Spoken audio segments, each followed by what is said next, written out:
কক্সবাজারের পেকুয়া উপজেলার টৈটং ইউনিয়নের রমিজপাড়া ঢলার মুখ এলাকায় বন বিভাগের সংরক্ষিত জায়গায় নির্মিত একটি অবৈধ পাকা বাড়ি উচ্ছেদ করেছে বন বিভাগ। রোববার সকাল 10টার দিকে বারবাকিয়া রেঞ্জ কর্মকর্তা খালিকুজ্জামানের নেতৃত্বে পুলিশ ও সেনাবাহিনীর সহায়তায় এই অভিযান পরিচালিত হয়। রেঞ্জ কর্মকর্তা খালিকুজ্জামান জানায়, হেলাল উদ্দিন সংরক্ষিত বনভূমির প্রায় 1 একর জায়গা দখল করে স্থাপনা নির্মাণ করেন। বিষয়টি জানার পর বন বিভাগ তার বিরুদ্ধে গত 2রা জুলাই ফরেস্ট আইনে মামলা দায়ের করেন।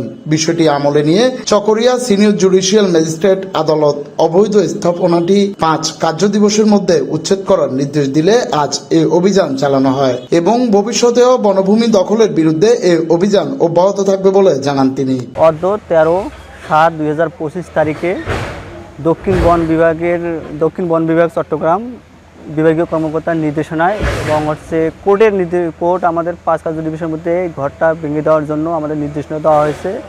আমরা দক্ষিণ বন বিভাগের নির্দেশনায় বিভিন্ন রেঞ্জ কর্মকর্তা এবং বিভিন্ন স্টাফ, সঙ্গীয় স্টাফ, আমি সহ এবং আমার সঙ্গীয় স্টাফ এবং আমাদের সহায়তা আছে পুলিশ এবং সেনাবাহিনীর সহায়তায় আমরা দাগ হচ্ছে আমাদের RS দাগ হচ্ছে 311 এবং BS দাগ হচ্ছে 7001 এর মধ্যে এবং রিজার্ভ ফরেস্টের মধ্যে অবৈধ ঘর নির্মিত হয়। এটা মামলা দেওয়া হয়েছে। মামলার পরিপ্রেক্ষিতে আমাদের কোর্ট নির্দেশনা দিয়েছে যে এটা ভেঙে ফেলতে হবে। সেই উদ্দেশ্যে আমরা বিভিন্ন সঙ্গীয় স্টাফ, বিভিন্ন বাহিনীর সমন্বয়ে আমরা এটা ভেঙে দিচ্ছি, যাতে সংরক্ষিত বনে ভবিষ্যতে কেউ যেন ঘর নির্মাণ না করতে পারে। কারণ সংরক্ষিত বন মূলত আমাদের বনাঞ্চল রক্ষা করার জন্য, এটা আমাদের সরকার কর্তৃক গেজেট প্রকাশিত হয়েছে।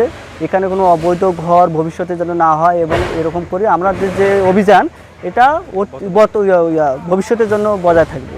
তবে বন বিভাগের এই অভিযানে স্থানীয়দের মধ্যে মিশ্র প্রতিক্রিয়া দেখা দিয়েছে।